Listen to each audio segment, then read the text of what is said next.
was growing up, the six big teams from history were Ferrari, obviously, McLaren, Williams, which are all still recognisable today, and Lotus, Brabham and Tyrrell.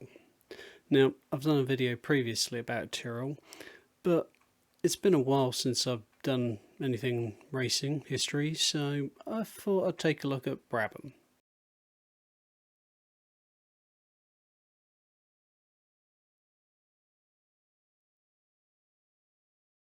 Now, there are three very clear stages to the Brabham racing team story, covering 32 years, 403 entries, of which there were 394 starts. So let's start at the beginning. Sir Jack Brabham was born in Hurstville, Sydney, Australia on the 2nd of April 1926. Now, the Brabham website is a page on his achievements, and he's kind of worth a video on his own, but for this video I'll be concentrating mostly on the team. Still, for those who don't know, the bullet points of his career read as 16-year career from 1955 to 1970, which included 126 Formula 1 starts, during which he took 14 wins, 31 podiums, 13 pole positions and 12 fastest laps. As well as his 3 Formula 1 world titles, he's also took multiple titles in Formula 2, was the first driver ever to drive a mid-engine car at the Indy 500. His results may have looked even better if he had not sacrificed some of his prime years to build up his own team. But, having done so, he's the only driver ever in history to win the F1 title in a car bearing his own name. His contribution to the sport was recognised in 1979 when he received a knighthood. So, after securing back-to-back titles for Cooper in 59 and 60, Jack started to feel like the direction and progress of the team was coming to a halt.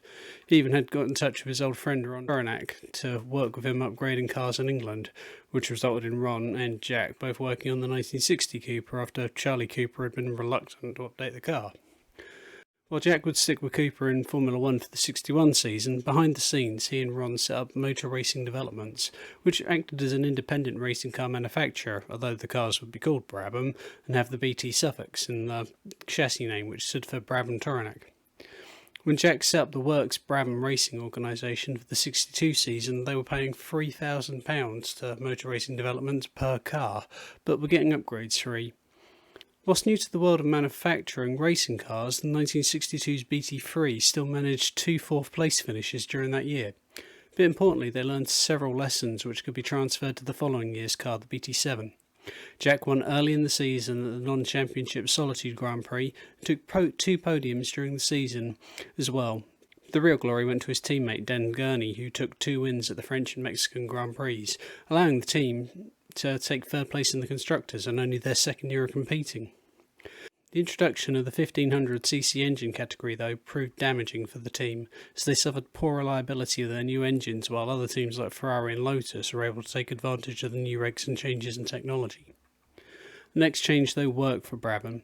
Having been behind the ball with development of a 1500cc engine, they talked Repco into developing a bespoke 3-litre unit ready for the regulation change in '66. While the chassis designs were in some ways seen as conservative due to their insistence on sticking to a space frame design rather than switching to a monocoque-style chassis as introduced by Lotus, Turnack was of the opinion that the monocoques were harder to repair and less suited to customer cars, which at that point was a huge part of the Brabham business.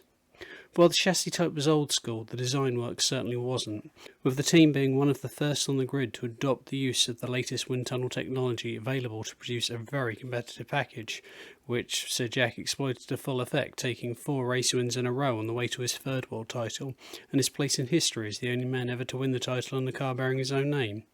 With teammate Denny Hulme also scoring strongly, the team also scored their first Constructors title, and that momentum continued into 1967, with Denny Hulme taking the driver's title, in part due to him having greater reliability as Brabham had taken to trialling new parts on his car. Sir Jack still finished regularly enough though, and they had back-to-back Constructors titles as well.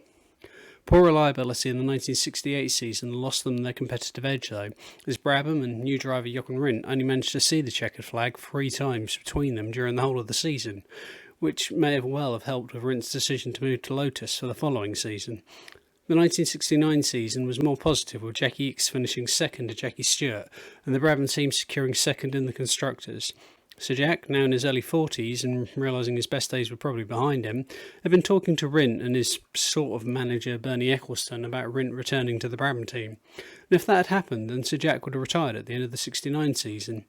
But despite friction between Rindt and Colin Chapman at Lotus, Rindt chose to stay there, securing his own unfortunate place in F1 history as the only driver to be awarded the Drivers' World Championship posthumously after dying in the 1970 Italian Grand Prix. Brabham had a decent season, finishing 5th in the Drivers, having taken a win, 2 second places and a third, but having his title challenge blunted by 6 retirements. And with that, Sir Jack stepped away from the sport. He'd already sold his half of the company to Ron Tauranac at the end of the previous season, and now stepped away from the racing team as well. The only other team that could claim to have been as successful during the '60s in terms of titles had been Lotus, and the two teams would continue to be rivals going into the next few decades, both having fluctuating success. For the '71 season, the veteran legend of the sport Brabham was replaced by another as Graham Hill stepped into the void, partner Tim Schenken. The year was a struggle though, and was enough for Tauranac to feel that while he could design and build a good car, securing the finance necessary for the Formula One team to progress wasn't playing to his strengths. It was a fight he no longer wanted, and he sold the team to Bernie Ecclestone. Initially he stayed to run the factory and design the car, but early in the '72 season he left after a realisation on both his and Bernie's side that the relationship wasn't working.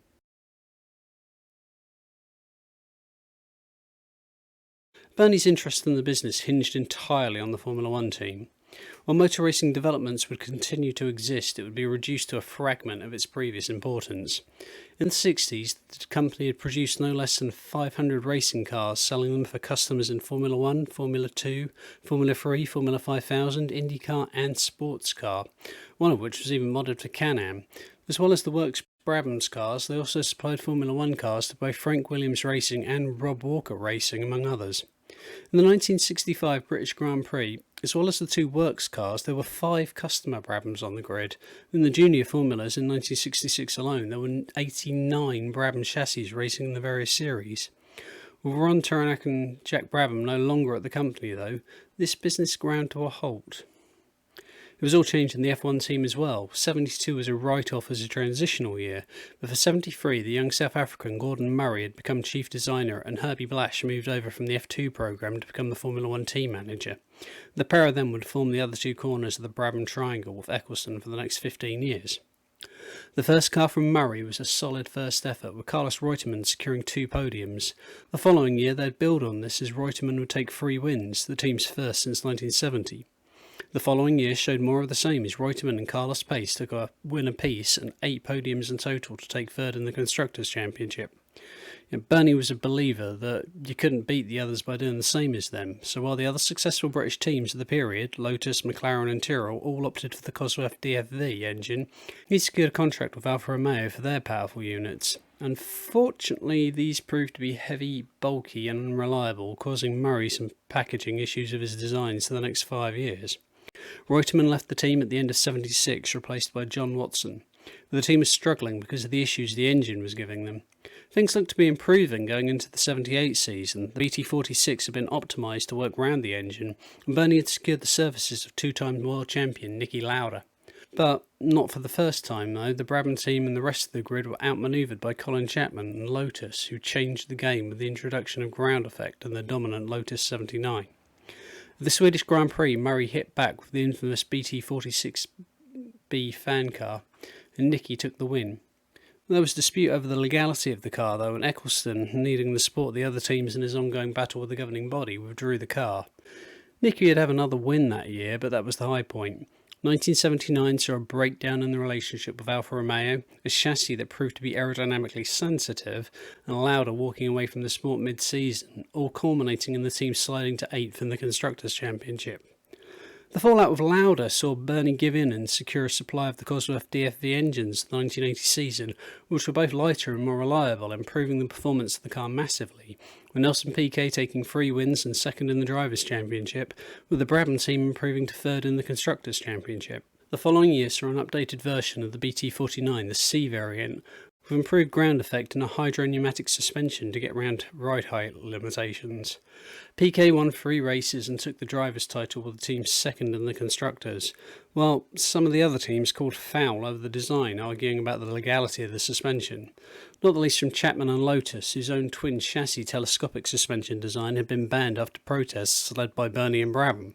The hydro-pneumatic system on the Brabham was discovered by the other teams mid-season, but Bernie, being the wheeler dealer he was, had made a deal with the FIA president, Balestra, not to ban the hydro-pneumatic design, but to allow other teams to copy it. It would affect Lotus for a number of years, as they lost out on the investment and time they'd put into their banned design, and Chapman also lost money in a succession of appeals. The 1982 season was a horrible one for the sport in general, with the death of Villeneuve and Paletti on track, Didier Pironi having a career-ending injury, and Lotus hitting financial trouble that led to Ecclestone actually lending his rival £100,000. But in December, Colin Chapman died to round out the shocking year. In the background to this, Bernie had realised that the future would require turbo engines and had been busy securing a supply from BMW, which they started testing in mid-81. At the start of the 82 season, though, they were still using the Cosworth engines, and BMW threatened to pull out of the deal if they didn't start using their engines. As a result, the season was one of transition and frustration, and Piquet, the champion in 1981, would see out the 82 season finishing 11th, 1 place behind his teammate Riccardo Patrese. As was the fluctuating nature of the sport during those years, though, as new technologies were discovered, developed and banned or dropped, the next season saw them return to the front of the grid, and Piquet became the first driver to win a title in a turbo-engine-powered car. But Brabham during this period struggled to get performance from both cars, with Patrese finishing 9th in the championship, and the Brabham team only managing 3rd in the Constructors' Championship. Again, the other teams protested the Brabham team. This time it was to do with additional water tanks fitted to cool the brakes. The tanks were filled, then weighed by the FIA at the start of the race, then slowly emptied during the race, before being refilled at the end, before being reweighed. Balestra again threw out the other team's complaints. Following that, the teams then complained at the end of the season that the team were adding chemicals to the fuel to increase its octane level, and the fuel had therefore not been legal. Depending on which report you read, the general story that was given was that the fuel was a special fuel developed in Germany during World War II and didn't use any of the additives that had been outlawed by the FIA. Whatever the fuel had originated from, it helped give the BMW 1500 brake horsepower in qualifying trim and 800 brake horsepower in race trim, and these complaints were also thrown out. In the following 2 years, Piquet and the Brabham team would take only 2 more wins, and Piquet became disillusioned, especially with Bernie, who had a low opinion of drivers' worth and ego and refused to pay the 2-time world champion what Piquet felt he was worth. If 84 and 85 had been problematic years, 1986 was an absolute disaster, with the team only taking 2 points all season. Murray had gone radical with the BT55 chassis, which would heavily influence the design of the McLaren MP44 in 88, but in 86 it was still only half developed. Hervey Blash said in an interview with Motorsport.com in May 2020 that it should have been brilliant. I remember sitting in a pub with Bernie, Gordon, Elio and Riccardo. We were going to toss a coin as to who was going to win the first race. We were that confident. The BMW engine had to be laid almost on its side to fit into the low chassis, and this caused massive reliability with the redeveloped engine. The design also struggled to get the Pirelli tyres it was using to work, and wherever we had heard that before. But the biggest disaster for the team came during mid-season testing at Paul Ricard. Now, motor racing is never safe, and we all know this, but Brabham, perhaps because it was a team formed by a driver, had almost always avoided stepping over the line into dangerous where possible, and had managed to get through the horror years of the 60s and 70s without a driver dying on them. Gordon Murray had been one of the earliest adopters of carbon fibre panels in 1979, but had resisted using it to build the entire chassis until he had understood how the technology reacted in a crash. So it was kind of with a twisted sense of irony that the first driver fatality Brabham would have would be Piquet's replacement, the popular Elio De Angelis, in Murray's first all-carbon fibre design. According to some Benetton mechanics that had been managing a speed trap nearby, De Angelis' accident was caused by a rear wing failure, which caused the car to become airborne, flipping into a series of rolls that took it over the safety barrier and left it upside down. Amazingly, the only injury that De Angelis had suffered in the accident was a broken collarbone, but the roll hoop on the car had collapsed on impact and he was trapped. Fuel leaking from the damaged car, though, ignited, and because it was only a test day, few of the usual safety measures were in place. There was no helicopter, Sid Watkins and the usual safety team were not there. First on the scene in cars that had been behind the Angelus on track were Alan Jones and Alan Prost, but they and two marshals nearby who were in shorts were unable to get the car righted. By the time Brabham mechanics and other team personnel from the pits arrived with fire extinguishers, the fire had got too bad for them to get close to the car. When a fire truck did eventually arrive, the hose blew off. Eventually the flames were low enough for people to get close enough for the car to be turned over. DeAngelis sat in the car without a mark on his body, but no pulse from where the flames had used up all the oxygen. He was resuscitated and eventually flown to the local hospital, which had been the hospital that Frank Williams had been treated at in the start of the year. But it was too little too late though, and Elio would die the following day. Ecclestone was shocked at the loss of the Angelus, having been friends with drivers like Stuart Lewis Evans, who died in 1958, and Jochen Rindt in 1970. Murray blamed himself for the accident, believing he had tried to be too radical. It was the final nail in the coffin for Ecclestone and Murray's relationship, as Ecclestone felt Murray was losing his touch, and Murray felt that Ecclestone was spending more time dealing with the FOCA teams and leaving Murray running the team. Murray would leave the team at the end of the 1986 season.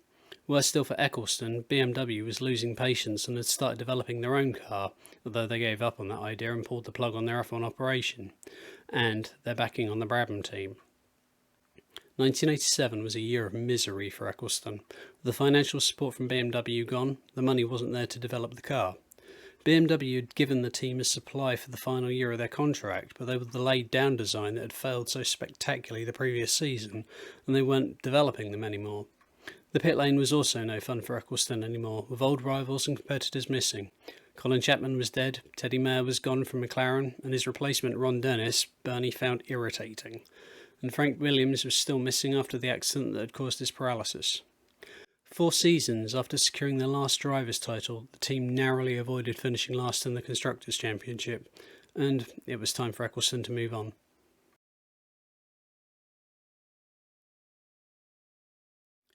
Bernie would sell what was left of motor racing developments to Alfa Romeo for $5 million, while the team went through the hands of Walter Braun, the owner of Euro Braun, before ending up in the hands of Swedish investor Joachim Luthi in 1989.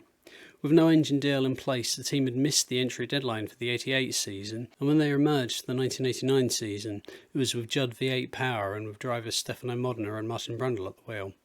Modena would take the team's last podium at Monaco that season, and the team would struggle through to 9th in the Constructors' Championship, despite Luthi getting arrested mid-season for tax fraud charges. Following this, the team fell into the hands of the Middlebridge Group Limited, and a familiar face took over running the team as Hervey Blash returned to run the team. But he had no money for development, and the team rarely troubled the points positions. David Brabham was signed by the team for the end of the 1990 season for the last few rounds, but with the equipment available, he never had a chance to repeat his father's achievements. Again, they had finished 9th in the Constructors' Championship, dropping to 10th in 1991 behind former championship rivals Lotus. The driver lineup in 1992 summed up how far they'd fallen. Eric van der Poel was confirmed with the team to be joined by Akihiko Nakaya, but he was denied a super licence and the drive went to Giovanni Amati. To this day, she's the last female driver to try and qualify for a Grand Prix, but her record of 3 did not qualify, in 3 races on paper doesn't look great. What the record doesn't show you, though, is that the Brabham drivers that year were trying to qualify the chassis from the previous year with a different engine shoehorned into it, and the driver who replaced her only managed to qualify twice in 8 attempts. And that driver was another son of a previous Brabham driver, Damon Hill. The team's last race would be the Hungarian Grand Prix in 1992, which Damon actually managed to qualify last for, and would eventually finish 11th, 4 laps down on the race winner Ayrton Senna. Following this, the team and the company went bankrupt, with Middlebridge Group unable to make repayments on its loans they've had with Landhurst Leasing, which resulted in Landhurst's managing director being investigated by the Serious Fraud Squad. Despite this, the team's assets ended up with Landhurst, with Yamaha taking control of the factory at Chessington, who used it to manufacture components for road and race cars, overseen by Hervey Blash, until it was bought by the Carlin GP team in 2006. There were one of 4 different teams to die in 1992, joining the likes of March Engineering, Fondmetal and Andrea Moda. but they were far the most important in terms of racing history.